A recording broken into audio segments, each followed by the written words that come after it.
Mga pag-uwan-uwan sukad kagahapong adlaw, bisangpot sa pagbaha o pagdahili sa yuta sa pipinakabahin dinhi sa Dakbayan Sugbo.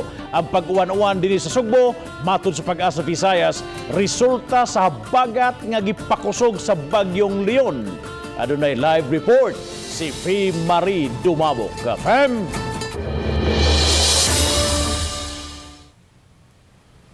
Bob, ang buhatan sa Pag-asa ang mitala og 43.6 mm rainfall measurement kon 218,000 barrels sa tubig nga nasa nating pag-ulan sukat kagahapon hangtod alas 11 kaganihang buntag.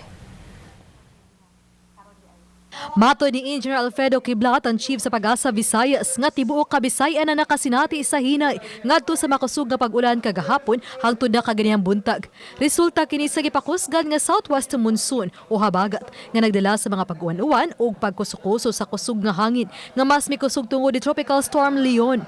Ang Pag-asa mitala karon sa kinatibuk ang 70 mm rainfall measurement, below normal pa kini itandi sa 192 mm nga average rainfall measurement alang sa tibuok Setyembre.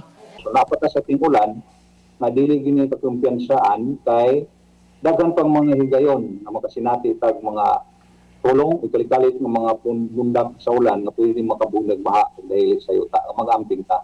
Ang ikadusing nga bagyo nga misud sa nasod Tropical Storm Leon ang gilatawang makagawas sa Philippine Area of Responsibility ugma. Nakakasyon sa 215 kilometers west-northwest of Coron, Palawan. So, basically, nakagawas na siya sa kayutaan sa northwestern portion sa Luzon. So, on the way na ni siya, padulong sa West Philippine Sea, mugawas sa PAR, atong expected ugma sa sayong buntag. Gawas sa Metro Cebu, waray na dawat nga report ang Office of the Civil Defense sa Central Visayas sa mga insidente sa pagbaha ug pagdahili sa yuta sa Bohol, Siquijor, Negros Oriental. Ang Cebu Provincial Disaster Risk Reduction and Management Office ni mando sa mga ILDRIMS sa paghimo og preemptive evacuation kuno galing adunay unusual nga pagsakas sa sapa.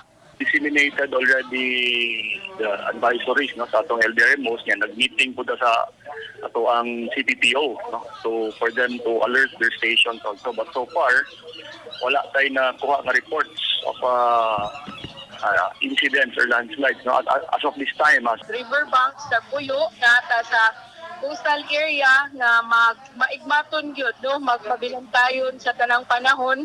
Labi na nga karon September to December kaning mga buwana ato kining share nga moatubang sa mga kalamidad labi na ning bag. Nakadawat og report sa mga pagbaha ug pagdahili sa yuta ang OCD-7 sa Metro Cebu.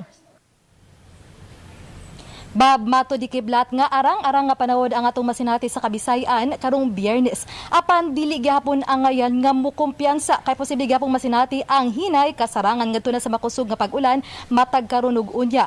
Kay anaa pa man gyapon ang habagat ug ana pa kita sa rainy season.